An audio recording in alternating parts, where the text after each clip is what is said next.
भैया। Page number कौन सा? 216। तो कल मैं देख रही थी ना, तो बस मैं मगर पूछ के ही जब करूँगी। हाँ, पेज नंबर दूसरा, क्लच नंबर है इसका 49। देखो, जहाँ सारा जगत हाहाकार में मचा हुआ है वहाँ एक समय सारथी खड़ा हुआ है, एक ज्ञान को, एकमात्र ज्ञान को धर्म बताने के लिए। सारा जगत सबके अंदर धर्म बता रहा, सब धर्म के वहाँ पर धुआंधार मची हुई है। व्यवहार का उपदेश जीवों को बहुत पसंद आता है। अनादिकाल से जीवों को व्यवहार की रुचि बहुत है। 11 नंबर का था कि टीका याद है पढ़ने से आपकी।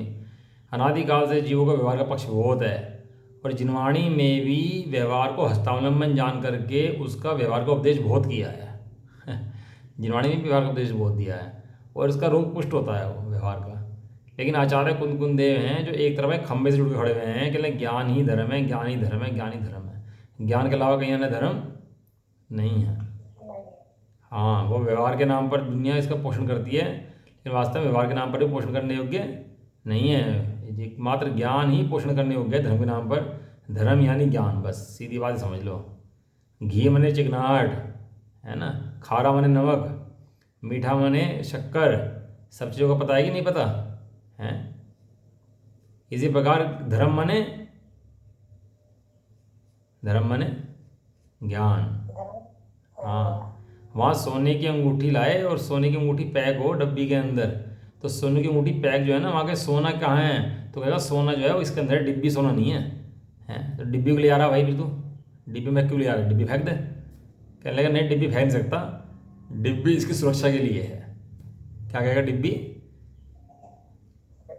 सुरक्षा के लिए फेंक नहीं सकता, इसको फेंकूंगा कभी जब जो बेकार हो जाएगी फेंक दूंगा और सोना रख लूँगा। केला लाए, छिलका फेंक दे, केला रख ले, हर चीज़ के अंदर ऐसी है। और यहाँ पर क्या कहे कि नहीं, मैं शरीर का करता हूँ, शरीर मेरा है, मैं शरीर का कर्म करता हूँ, शरीर मेरा काम करता है। वो शरीर कर्म को बारंबार पुष्ट करता हुआ और शरीर की क्रियाओं को ही पुष्ट करता रहता है, और ऐसा करता हुआ ज्ञानी बना रहता है। आचार्य कुंद देव ने एक झंडा खड़ा कर दिया, कहने लगा धर्म यानी ज्ञान, वस्तु स्वभाव मने धर्म। वस्तु स्वभाव के अलावा अन्य धर्म है ही नहीं। कोई जितनी हाहाकार मचाता हो, कितना कुछ कहता हो कि यहाँ धर्म है, वहाँ धर्म है, ऐसे छोड़ में धर्म है, ऐसा कर लो, तीर्थ यात्रा को, कहीं धर्म नहीं है। केवल एक मात्र ज्ञान, ज्ञान, ज्ञान के अंदर धर्म है, इसके अलावा कोई धर्म नहीं है। तो कल पढ़े थे ना, कल अपने कि ज्ञान के लूट नहीं सकता, ले जा नहीं सकता, ज्ञान संपत्ति है, ज्ञान धन है, ज्ञान ही आत्मा है। मतलब शाम भी ये बात चल रही है, सुबह भी ये बात चल रही है। क्योंकि इसके अलावा है धर्म है भी तो नहीं भाई, ये तो प्योर माल है। और प्योर माल हजम किसको होता है? जिसका हाजमा दुरुस्त हो ना, उसे हजम होता है। और जिसका हाजमा हल्का हो ना, उसे प्योर माल हजम होता नहीं है। हाँ, वो तो दस्त कर देता है। प्योर माल खिलाते ना तो दस्त हो जाते हैं उसको, जिसका हाजमा कमजोर हो। तो हाजमा दुरुस्त हो तो हजम होता है भैया। देखो क्लास पढ़ लेते हैं क्या कह रहे हैं। व्यापे व्यापकता तदात्मनि भवन्नैवातिदात्मन्यपि व्यापे व्यापक भाव संभव मृते काकर्ति कर्मे स्थिति इत्युदाम विवेक घस्मर्महो भारेण भिन्दस्तमो ज्ञानी भूय तदा स एष लसित करतत् शून्य पुमान। आचार्य देव ने दृष्टांत दिया। क्या दिया जाए कि व्याप्य व्यापक होना चाहिए। व्याप्य व्यापक होना चाहिए। जब थन में से दूध निकल रहा है उस समय उसमें घी है कि नहीं है? उस समय घी है कि नहीं है? कि उस समय घी है। उबाल दिया उसमें भी है, मलाई निकाल दी उसमें भी है, मक्खन निकाला उसमें भी है, मक्खन का घी निकाला उसमें प्योर है। एक शुरुआत कहाँ से थी उसकी? वहाँ पर। और जितना वहाँ था थन में से उतना ही निकला कि कम या ज़्यादा निकल गया? उतना ही निकला कि कम ज़्यादा? जितना है उसका है उतने निकलेगा। हाँ, ऐसे चिकनाई चिकनाई चिकनाई जितनी है उतना तो घी है, और चिकनाई नहीं है वो क्या है? वो घी नहीं है, वो पानी है। वो पानी है, सेपरेट है, जो भी कहो से जो है, लेकिन घी नहीं है। इसी प्रकार यहाँ पर जितने जितने ज्ञान के अंश हैं उतने उतना तो जीव है, और जितने ज्ञान के अंश नहीं है उतना उतना जीव नहीं है। जितना घी थन में से निकला उतना ही घी उबाल के निकला, अलग किया उसको, अलग भी किया, बिना अलग करे रहा नहीं कि घी है तो है कोई बात नहीं, रखा रहने तो, अलग किया उसको। ऐसे ही व्याप्य व्यापक किससे है? शुरू में ज्ञान, मध्य में ज्ञान और अंत में ज्ञान, जिसमें सर्वदा ज्ञान ही ज्ञान विद्यमान है, वो है जीव भगवान। ऐसा ज्ञान भगवान है। 31 नंबर गाथा की टीका लास्ट के पे लाइन, ऐसा भगवान ज्ञान स्वभाव। 31 नंबर में भी है, 32 नंबर में भी है। ऐसा ज्ञान भाग भगवान है। ज्ञान को भगवान कहते हैं आचार्य को। कौन कहते हैं? आचार्य रामचंद्र देव कहते हैं। क्यों? देख कर कहते हैं। और क्षयोपम ज्ञान को भगवान नहीं कहते। क्षयोपम ज्ञान के पीछे जो अखंड एक ज्ञायक भाव है उसे भगवान कहते हैं। क्यों? भगवान बनने का कारण है भैया। वो शुद्ध है, त्रिकाल है, एक चैतन्य ज्ञायक मूर्ति है। व्याप्य व्यापक, व्याप्य व्यापक। हम पूछते हैं कि ये इस व्यक्ति ने काम करा, तो इस व्यक्ति ने काम करा तो उसमें व्याप्य व्यापक है क्या? वो हम ये पूछते हैं। उसके अंदर हम पूछते हैं व्यापक है या नहीं है। यदि व्यक्ति व्यापक नहीं है तो उस व्यक्ति ने वो काम नहीं करा। सबसे पहला लक्षण क्या करा कि इस व्यक्ति ने काम करा है, तो कर्ता कर्म लगाया आपने, तो कर्ता कर्म लगते ही पहला क्वेश्चन खड़ा होगा, व्याप्य व्यापक है या नहीं है। बताओ, मास्टर ने स्टूडेंट को पढ़ाया कि नहीं पढ़ाया? बताओ तो फटाफट। मास्टर ने स्टूडेंट को पढ़ाया कि नहीं पढ़ाया? तो व्याप्य व्यापक देखना पड़ेगा। हाँ, व्याप्य व्यापक। महिला ने बर्तन मांजे कि नहीं मांजे? व्याप्य व्यापक मतलब उस लायक है या नहीं है? वो उसमें उस लायक नहीं, वो उसके अंदर है कि नहीं है, उसमें है नहीं है। कर्ता कर्म उसे कहते हैं जो कर्ता, जिसे कहते हैं कर्ता हो। यदि कर्ता वहां पर नहीं है तो कर्म भी निकाल सकता उसका वो। ये तो सिद्धांत है भैया, कानून है। जो कानून का उल्लंघन करे ना वो सजा पाता है लोग के अंदर भी। मतलब कर्ता का होना जरूरी है। हाँ, वो कर्ता जो करे उसका वो कर्म कहा जाता है। वो कर्ता स्वयं वैसा होना चाहिए। अब उसके दो हैं, एक तो निमित्त कारण, एक उपादान कारण। ये निमित्त को उपादान समझता है, उपादान की पता ही नहीं है। कारण दो हैं। कौन कौन से कारण है? निमित्त कारण है, उपादान कारण है। ये निमित्त कारण तो है, लेकिन निमित्त निमित्त की जगह है ना भाई। निमित्त अपने आप भी उपादान है, वो अपना उपादान है। लेकिन कार्य निमित्त कैसे कहते हैं? निमित्त की परिभाषा बताओ फटाफट। सपना बताओ, परिभाषा निमित्त की क्या होती है? मतलब जिसके द्वारा काम होता है, नहीं। सहायक बनता है किसी कार्य। हाँ, थोड़ा सा ही है। बताओ परिभाषा बताओ निमित्त की। जो कार्य तो ना करे लेकिन कार्य करने की उत्पत्ति में अनुकूल होने का आरोप जिस पर आए उसे निमित्त कहते हैं। अनुकूल होने का आरोप। अनुकूल होने का आरोप आए, करा नहीं है, आरोप आया उसके ऊपर। एक काम तो तत्समय की योग्यता से उस कर्ता ने करा है। यदि वो कर्ता ही ना होता तो निमित्त क्या करता? कर्ता ना होता तो निमित्त क्या करता? तो नहीं बनेगा। और अगर निमित्त ना होता तो कर्ता क्या करता? नहीं नहीं, निमित्त ना होता तो कर्ता का कार्य होना हो तो निमित्त अपने आप मिलता, लेकिन निमित्त ने नहीं करा। वहां निमित्त के दो भेद, एक उदासीन निमित्त, एक प्रेत है। दोनों को होना जरूरी है ना। दोनों का होना जरूरी नहीं है। यदि कर्ता निमित्त कार्य करे ना, दोनों का होना जरूरी है। वो व्यवहार से कहा जाता है, निश्चित से कहा जाता है। दोनों पांच समवाय तो होते हैं ना, लेकिन मुख्यतः किसकी है इसके अंदर? मुख्यतः उपादान की है कि निमित्त की है? नहीं, अगर उपादान की बात करें, अगर निश्चय से कर्ता होना है, कार्य होना है, तो निमित्त तो अपना पाएगा, तो निमित्त को अहमियत क्यों देगा? निमित्त को अहमियत देते ही नहीं, इसलिए तो समझा रहे हैं। इसलिए बात समझा के रहे, इसलिए समझा रहे इतनी बातें, और क्या समझा रहे हैं। ये जीव क्या करता है? निमित्त को महत्व देता है। निमित्त निमित्त निमित्त, लेकिन निमित्त कुछ नहीं करता भैया। निमित्त पे तो आरोप आता है अनुकूलता का। कर्ता तो वास्तव में करता है। कार्य का कर्ता कौन है? वो करता है, करता। मुझे बताओ, एकलव्य ने धनुर्विद्या सीखी, वहां द्रोणाचार्य की मूर्ति लगा ली बाहर में, तो वहां निमित्त कौन था? वहां पर निमित्त क्या कहोगे? कौन निमित्त था? द्रोणाचार्य की मूर्ति, उनके प्रभु तो थी उनकी मूर्ति। हाँ, द्रोणाचार्य की मूर्ति। तो मूर्ति निमित्त थी सिखाने में। और जब उसने निमित्त देखी तो उसने अंगूठा मांग लिया उसका। इतनी सी बात के ऊपर ही कि तूने मूर्ति लगा दी मेरी मूर्ति से सीखा, तूने मेरा सीखा। बताओ, जमती है बात किसी को? अच्छी लगती है बात किसी को सुनने में? है किसी को अच्छी नहीं लगती भैया, कि कहते हैं अन्याय करा भैया, अन्याय करा। ये अपने शिष्य को ऊपर करने के लिए ये अन्याय करा है। क्यों? क्योंकि भैया वहाँ निमित्त होता है, उपस्थित होता है कहते हैं, लेकिन वास्तव में कार्य कर्ता से होता है। कर्ता के अंदर योग्यता ना हो तो कार्य नहीं हो सकता। अब देखो, निमित्त का निषेध करे तो भी काम नहीं चलता, निमित्त होता है। दीपायन मुनि को कहा कि उस निमिनाथ भगवान ने कि 12 साल बाद इसके निमित्त से लंका जलेगी, वो जलेगी, द्वारका जलेगी। कहानी का अब वो क्या हुआ, दीपायन मुनि कहने लगे मैं आऊँगा नहीं यहाँ पर, और चले गए वहाँ से कि मैं यहाँ पे आने वाला नहीं हूँ भैया, मैं तो जा रहा हूँ यहाँ से, मैं इस मेरे निमित्त से काम होगा तो मैं रहूँगा ही नहीं यहाँ पे, नहीं होगा तो काम कैसे होगा। वहाँ उन्होंने समझा कि मेरे से मैं आग लगाऊंगा, जबकि उन्होंने ये कहा था भगवान ने कि जिस समय यहाँ आग लगेगी उस समय तुम यहाँ पर उपस्थित होंगे तुम्हारे निमित्त से आग लगेगी। अब उसने निमित्त को क्या समझ लिया कि मैं आग लगाऊंगा, तो चले गए वहाँ से हैं। क्यों का महीना तो हो गया, 13 महीना हो अब गया। हाँ, अब क्यों, अब उन्होंने सोचा कि मैं आग लगाऊंगा। अरे आग तू नहीं लगाएगा भैया, यहाँ आग लगेगी तू निमित्त होगा, और हुआ वैसा वैसा हुआ कि नहीं हुआ है। और दीपायन को देखो ये विचार तो आया कि मैं चला जाता हूँ, दीपायन मुनि के निमित्त से चलेगी, लेकिन ये विचार नहीं आया कि कपड़े पहन लेता हूँ, दीपायन मुनि ही नहीं रहेगा तो आग कैसे लगेगी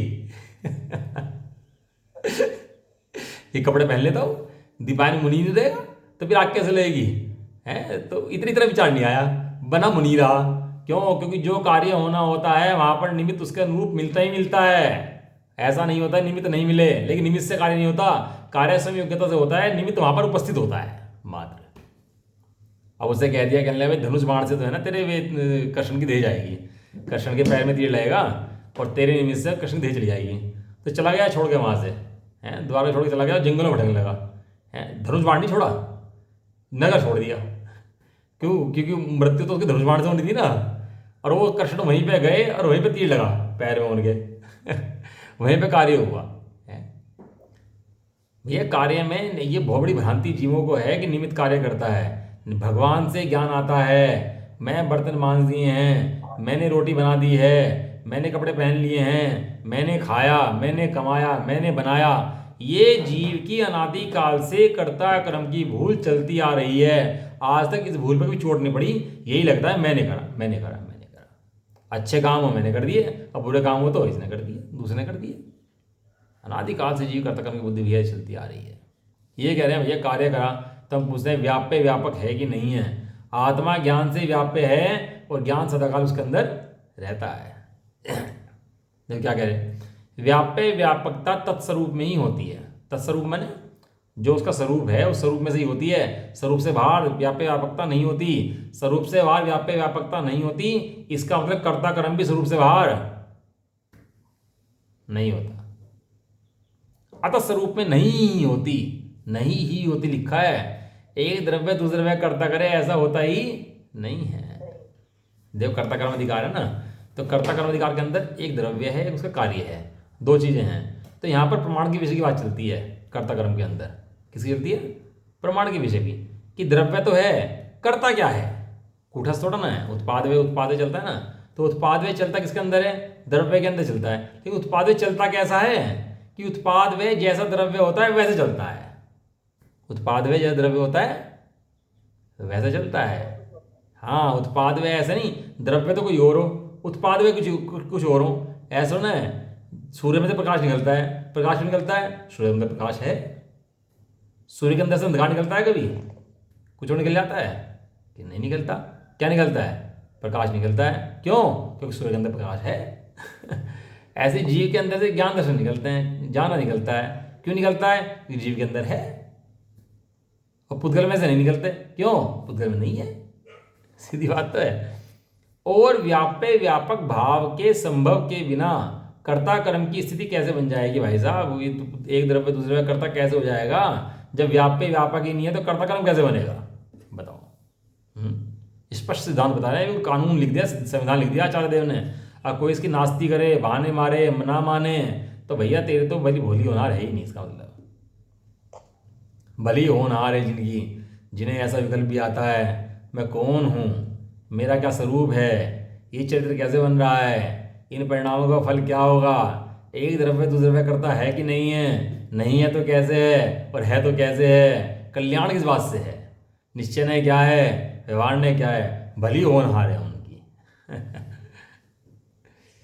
व्याप्य व्यापक के संभव के बिना कर्ता कर्म की स्थिति कैसे बन जाएगी?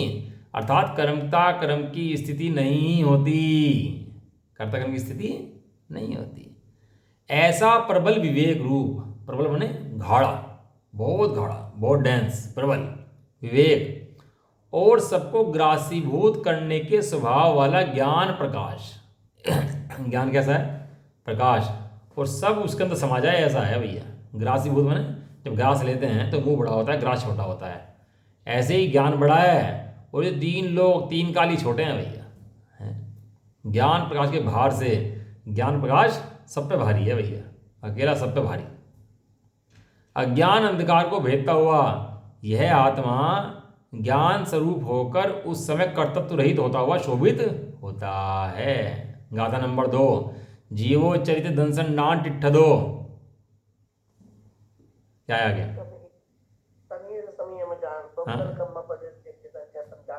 हाँ, जब स्वयं समय में होता है अपने, वही आत्मा जो आत्मा बताया अपने दर्शन ज्ञान चारित्र में स्थित होता है तो सुंदर होता है, सुंदरता को पाता है। और जब अपने दर्शन ज्ञान चारित्र में नहीं होकर परद्रव्य में स्थित होता है तो सुंदरता को नहीं प्राप्त करता, असुंदरता को पाता है। ऐसा भावार्थ। जो सर्व अवस्थाओं में व्याप्त होता है सो तो व्यापक है, और कोई एक अवस्था विशेष वह उस व्याप्य का व्याप्य है। मतलब जो कार्य होता है ना, कार्य उसको बोलते हैं व्याप्य है, और कर्ता को बोलते हैं व्यापक। और जो काम हो रहा होता है उसको बोलते हैं व्यापक, आगे आएगा व्याप्य है। अभी आएगा अक्षर इसके अंदर वो व्याप्य, व्यापक है ना, और व्याप्त। तो सर्व अवस्थाओं में व्याप्त होता है सो व्यापक है। कौन व्याप्त होता है, कौन व्यापक होता है? वो द्रव्य है। ये अवस्थाएं किसकी हैं? द्रव्य की। किसकी अवस्थाएं हैं? किसकी अवस्थाएं हैं? द्रव्य की, जीव द्रव्य की, पुद्गल द्रव्य, जो व्यवस्थाएं हैं। देखो क्या है, जब ये द्रव्य पर्याय के विषय उठाते हैं तो कर्ता कर्म का विषय उठाते हैं। और जब वो जीव दिखाया चल रहा था ना पहला, तो उसके अंदर पर्यायों से भी भिन्न कुटस्थ द्रव्य दिखाया था, एक खंड द्रव्य दिखाया था उसके। वो अभी क्या है कि पर द्रव्य की अपेक्षा देखो तो अपना द्रव्य क्या है? निश्चय। लेकिन अपने द्रव्य के अंदर जाकर देखो द्रव्य गुण पर्याय के अंदर, तो पर्याय व्यवहार है, द्रव्य निश्चय। नहीं समझ में आया? 2 द्रव्य हैं, पुद्गल द्रव्य है, जीव द्रव्य है। पुद्गल द्रव्य के फिर मेरा जीव द्रव्य व्यवहार है कि निश्चय है? कि निश्चय है, बराबर है भाई, मैं तो निश्चय हूँ, है ना। अब पुद्गल द्रव्य व्यवहार है। और लेकिन अंदर में जाओ अपने तो वहाँ 3 चीज़ मिलेंगी, द्रव्य गुण पर्याय। तो गुणों को तो या तो गुणों को द्रव्य में दे देते हैं या पर्याय में दे देते हैं, तो 2 चीज़ बती, द्रव्य और पर्याय है। तो वहाँ भेद करते हैं, तो पर्याय व्यवहार है और द्रव्य निश्चय है उसका। अब यहाँ जो बात चल रही है प्रमाण के विषय की बात चल रही है, द्रव्य गुण पर्याय की बात चल रही है, वस्तु की बात चल रही है। यहाँ पर परिणमन करते हुए द्रव्य की बात चल रही है। यहाँ पर कोई अवस्था विशेष भी व्याप्य है। इस प्रकार द्रव्य तो व्यापक है और पर्याय व्याप्य है। द्रव्य क्या है? व्यापक। और व्यापक का कर्म क्या है? पर्याय। और पर्याय क्या है? व्याप्य है। ऐसा इसलिए तो बताया कि भाई सब 6 द्रव्य बताए, और 6 द्रव्य गुण बताए, और गुणों के कार्य बताए। तीनों चीज बताई नहीं बताई? जीव द्रव्य है, जीव द्रव्य गुण क्या है? ज्ञान दर्शन। काम क्या है? जानना देखना। बताया नहीं बताया? और पुद्गल द्रव्य के स्पर्श गंध वर्ण, उनका काम क्या है? वर्णादि रूप होना। इस तरह से भैया प्रत्येक के कार्य बताया, द्रव्य बताया और कार्य बताया। किसको बताया? जड़ को नहीं बताया, जड़ नहीं जानता, जीव को बताया। द्रव्य पर्याय अभेद रूप ही है, कहते हैं ना अभेद रूप है यहाँ पर। क्यों? क्योंकि प्रमाण की विषय की बात कर रहे हैं, कर्ताक्रम की बात कर रहे हैं, अधिकार कर्ताक्रम का है, इसलिए कहा अभेद रूप है। जो द्रव्य का आत्मा स्वरूप अथवा सत्व है वही पर्याय का आत्मा स्वरूप अथवा सत्व है। जो द्रव्य है, जैसे द्रव्य है वैसी पर्याय है। जो जिससे बना है वही होता है, जो जिससे बना है वह वही होता है। ऐसा होने से द्रव्य पर्याय में व्याप्त होता है और पर्याय द्रव्य के द्वारा व्याप्त हो जाती है। द्रव्य पर्याय में है और पर्याय द्रव्य में है, दोनों एक ही घर के स्वामी हैं भैया, दोनों अलग नहीं है। पति पत्नी रहते हैं घर के अंदर, तो पति से पूछे तुम्हारा एड्रेस क्या है? कि भैया बी ब्लॉक में 100 नंबर मकान है हमारा। ठीक है जी, बी ब्लॉक से। पत्नी से पूछा तुम्हारा एड्रेस क्या है? तो क्या बोली? बी ब्लॉक में 100 नंबर है मकान हमारा। क्या तुम झूठे हो आपस में, तो गलत बोलते हो तुम, तेरा एड्रेस भी यही, इसका एड्रेस भी यही, ऐसे कैसे हो सकता है? कहने लगा भैया ये भी सही है और मैं भी सही हूँ, हैं दोनों। वो कहे कितने करोड़ का मकान है? किसका है? कि 5 करोड़ का मकान है, मेरा है। और उससे पूछा कितना मकान है, किसका है? कि 5 करोड़ का मकान है, मेरा है। कह रहे दोनों एक ही बात करे, मकान एक और मालिक 2। ऐसा हो सकता है कि भैया वे दोनों ही मालिक हैं उसके, और दोनों पूरे के मालिक हैं उसके, बंटवारा नहीं होता वहाँ पर। द्रव्य पर्याय मैंने दोनों की दोनों एक वस्तु बिल्कुल। ऐसी व्याप्य व्यापकता तत्स्वरूप में ही अभिन्न सत्ता वाले पदार्थों में ही होती है, एक ही स्वरूप के अंदर होती है, एक तत्व के अंदर होती है।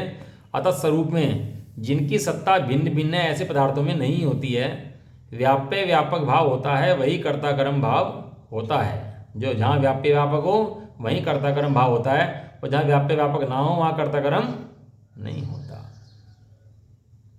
व्याप्य व्यापक भाव के बिना कर्ता कर्म भाव नहीं होता। जो जानता है वह पुद्गल और आत्मा के कर्म भाव कर्ता कर्म भाव नहीं है ऐसा जानता है। जो ऐसा जानता है वह पुद्गल और आत्मा के कर्ता कर्म भाव नहीं है ऐसा जानता है। सारे दिन भ्रांति जीव को, दिन में भेदज्ञान जीव कर सकते नहीं कर सकता, दिन में जीव भेदज्ञान बहुत कर सकता है, बारंबार कर सकता है, कोई भेदज्ञान को मना थोड़ा करता है। दिन रात घटनाएं घट रही है प्रसाद, और दिन रात जीव ऐसे मान रहा है मैं करता हूँ मैं करता हूँ मैं करता हूँ मैं करता हूँ, भ्रांति में नाचता है इसकी। लेकिन बार बार आचार्य देव क्या कहते हैं, भैया तेरा काम नहीं है, तेरा काम नहीं है। ये जो तो जहर पीता है ना दिन रात कि मैं करता हूँ, इसका नाम है मिथ्यात्व। क्या नाम है इसका? और इससे भारी कर्म बंधन होता है।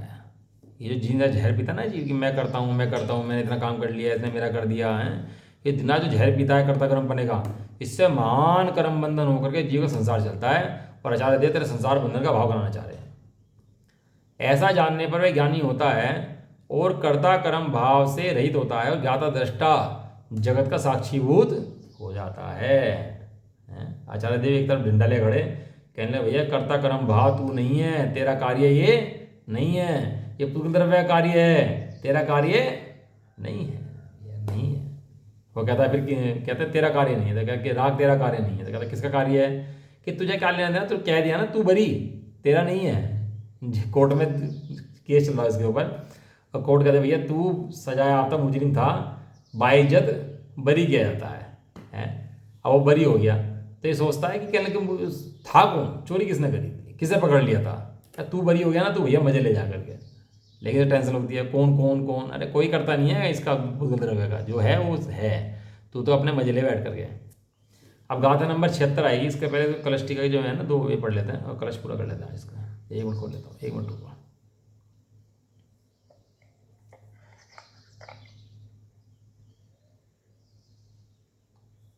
एक सेकेंड। अगर ये कर्ता कर्म की व्याख्या को हम समझ ले, हाँ, जीवन में उतारने, तो इस संसार ही रुक जाएगा। संसार तो रुकने दे, संसार तो बढ़िया बात है, संसार रुकना अच्छी बात है बुरी बात है? संसार रुकना अच्छी बात है बुरी बात है? अच्छी बात है। चले जाइए ऐसा। नहीं, संसार रुक जाएगा मतलब अपना आगे की सारी क्रियाएं जो है वो हाँ, जाएंगी ना। ये सही बात। संसार रुक जाएगा मतलब जीव सुखी हो जाएगा। कहाँ पर आगे? हाँ ये है, चलो जी। तत्स्वरूप भाव में ही व्याप्य व्यापक बने बने न कदापि वह अतत् रूप भाव में। कर्ता कर्म भाव का बनना असंभव है, व्याप्य व्यापक भाव संबंध के अभाव में। इस भांति प्रबल विवेक दिन कर से ही भेद अंधकार लीन निज ज्ञान भाव में। कर्तृत्व भार से शून्य शोभायमान पूर्ण निर्भार मगन आनंद स्वभाव में। पढ़ो ये अर्थ पढ़ दो इसका, आ रहा है सामने?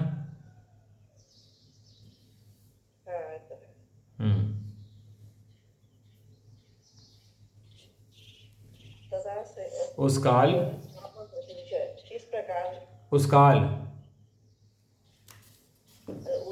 उस काल जो जीव अनादि काल से मिथ्यात्व प्रेरित हुआ था, वही जीव कर्म करने से रहित हुआ। कैसा है जीव?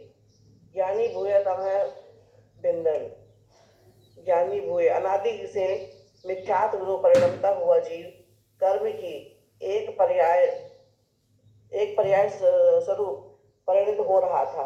सो छूटा शुद्ध चेतन अनुभव हुआ। ऐसा होने पर मिथ्यात्व रूपी अंधकार को छेदता हुआ इसके द्वारा मिथ्यात्व रूपी अंधकार छूटा। जो कहा है बलवान है, भेद ज्ञान रूपी सूर्य के तेज के समूह द्वारा आगे जैसा विचार करने पर भेद ज्ञान होता है, वही कहते हैं। समस्त गुण रूप व पर्याय रूप भेद विकल्प तथा एक द्रव्य रूप वस्तु एक एक सत्व रूप वस्तु में होता है। मोह अंधकार जीवन अधिकार से छाया हुआ है, यही मोह अंधकार है वास्तव में, कि दो द्रव्य भिन्न भिन्न हैं, भिन्न भिन्न कार्य कर रहे हैं, ये नहीं जानता मानता नहीं है, यही वास्तव में मोह का अंधकार है।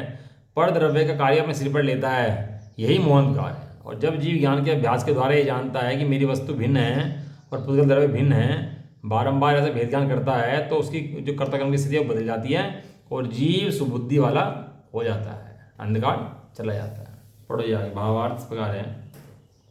भावार्थ इस प्रकार है कि जैसे स्वर्ण पीला भारी चिकना ऐसा कहने का है, परंतु एक सत्व है, वैसे जीव द्रव्य ज्ञाता दृष्टा ऐसा कहने का है, परंतु एक सत्व है। ऐसे एक सत्व में व्यापकता भवे अर्थात भेद बुद्धि की जावे तो व्याप्य व्यापकता होती है। विवरण: व्यापक अर्थात द्रव्य परिणामी अपने परिणाम का कर्ता होता है। व्याप्य अर्थात वह परिणाम द्रव्य ने किया जिसमें ऐसा भेद किया जाए तो होता है, नहीं किया जाए तो नहीं होता है। अदात्मनि अपि न एव अदात्मनि द्वितीय सत्व से पुद्गल द्रव्य का सत्व भिन्न है। अपि निश्चय से न एव व्यापकता नहीं है। भावार्थ इस प्रकार है कि जैसे उपचार मात्र से द्रव्य अपने परिणाम का करता है, वही परिणाम द्रव्य का किया हुआ है, वैसे अन्य द्रव्य उपचार मात्र से भी नहीं है। एक सत्व नहीं, भिन्न सत्व है। परिणामी मात्र भेद की उत्पत्ति बिना ज्ञानावरणादि पुद्गल कर्म का करता जीव द्रव्य ऐसा अनुभव घटता नहीं। कारण के जीव द्रव्य पुद्गल द्रव्य एक सत्ता नहीं, भिन्न सत्ता है। ऐसे ज्ञान सूर्य के द्वारा मिथ्यात्व रूप अंधकार मिटता है और जीव सम्यक दृष्टि होता है। इसका कलश, टीका का कलश आ गया, तो और पढ़ लेते हैं। समझा नाटक का इसका बनारस जी का क्या कह रहे हैं। एक सेकंड होल्ड रखिएगा।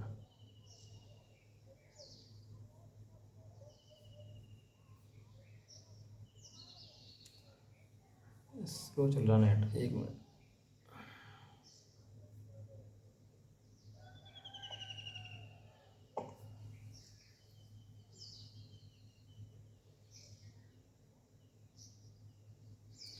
कल सुबह क्लास नहीं रहेगी, कल सुबह जो है ना मुझे निकलना है यहाँ से, तो कल सुबह क्लास नहीं रहेगी।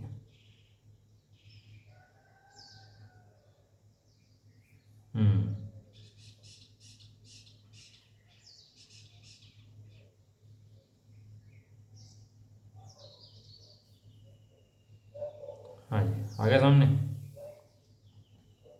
अभी नहीं आया। आ रहा है, खुल रहा है, खुलेगा भी। आ गया। हाँ,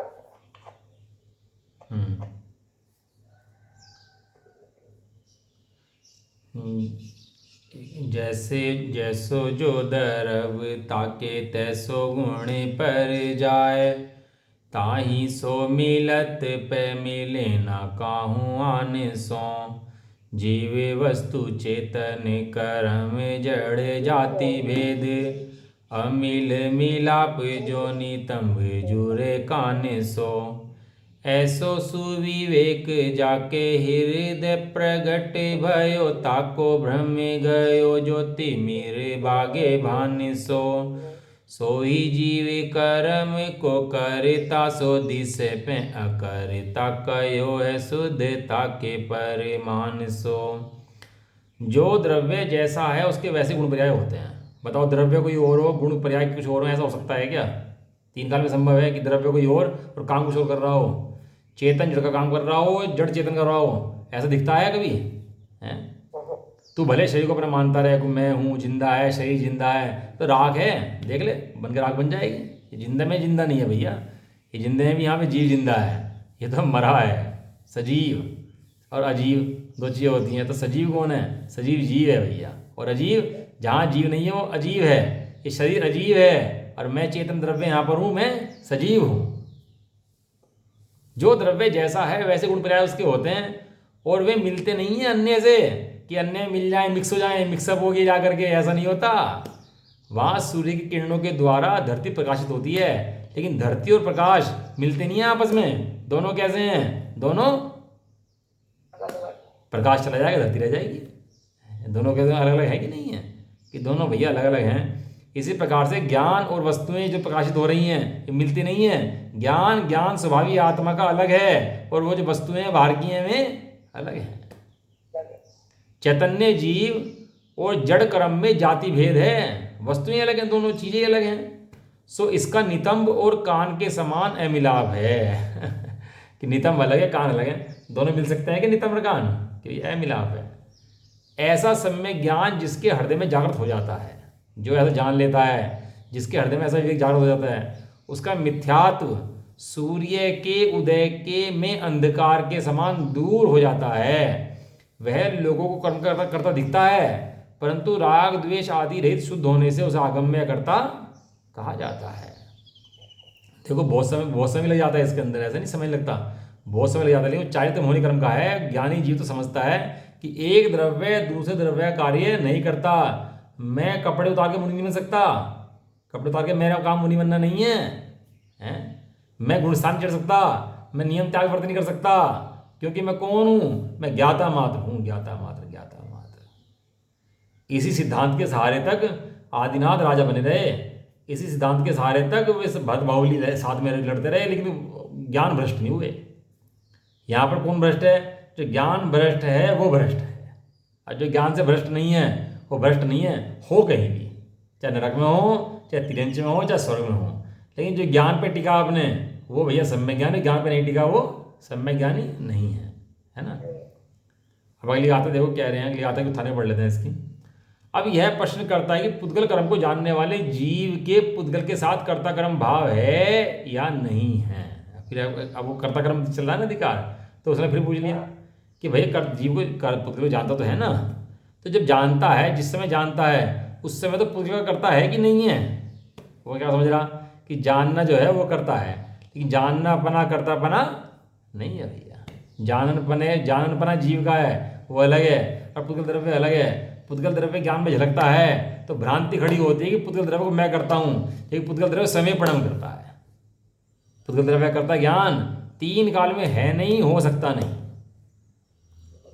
ये समझ तब तक जीव को नहीं आती, तब तक यह ज्ञानता का नाटक चलता है, और जिस समय जीव को समझ आ जाती है उस समय ज्ञानता का नाटक जीव का इसका खत्म हो जाता है, और जीव सहज शुद्ध अपने ज्ञान स्वभाव में स्थिर हो जाता है। चलो कल पढ़ेंगे गाथा, है ना। गाथा बहुत सुंदर है और याद करने वाली गाथा है वास्तव में। इस गाथा को ये लिख लेना और याद कर लेना। णविपैणम दिण गिणहदि उपज दिण परदव पजाए, नाणी जानंतो विहु पोगल कम्मम अणेय विहम, बहुभांति पुद्गल कर्म सब ज्ञानी पुरुष जाना करे, परिद्रव्य पर्यायो न प्रणमे, नहीं ग्रहे नहीं उपजे। अब उसके अंदर तीन चीज लगाएंगे, प्राप्य, विकार्य, निवृत्य। गाथा नंबर 76 से लेकर 79 तक ये विषय चलेगा, प्राप्य का, विकार्य का, निवृत्य का, कि उसने वस्तु ग्रहण करा कि नहीं करा, छोड़ा कि नहीं छोड़ा। अब वो सारा विषय आचार्य कुमुदेव स्पष्ट करेंगे इसका, ठीक है। सहजानंदी शुद्ध स्वरूप अविनाशी में आत्मस्वरूप, अविनाशी में आत्मस्वरूप, तेरे मन पद में नहीं मरता, अजर अमर हूँ आप स्वरूप। सहजानंदी शुद्ध स्वरूपी, अविनाशी है आत्मस्वरूप, निज निधि निज में बताई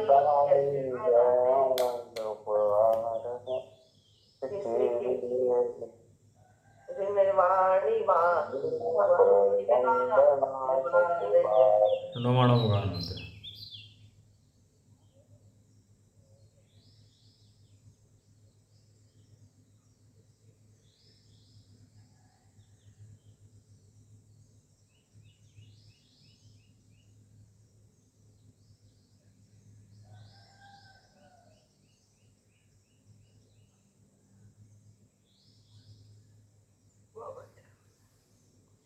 जबलदोशिनी माता की, जय हो। महान जैन धर्म की। जय हो। एक साथ बोलिए, जय जय जय। जैन।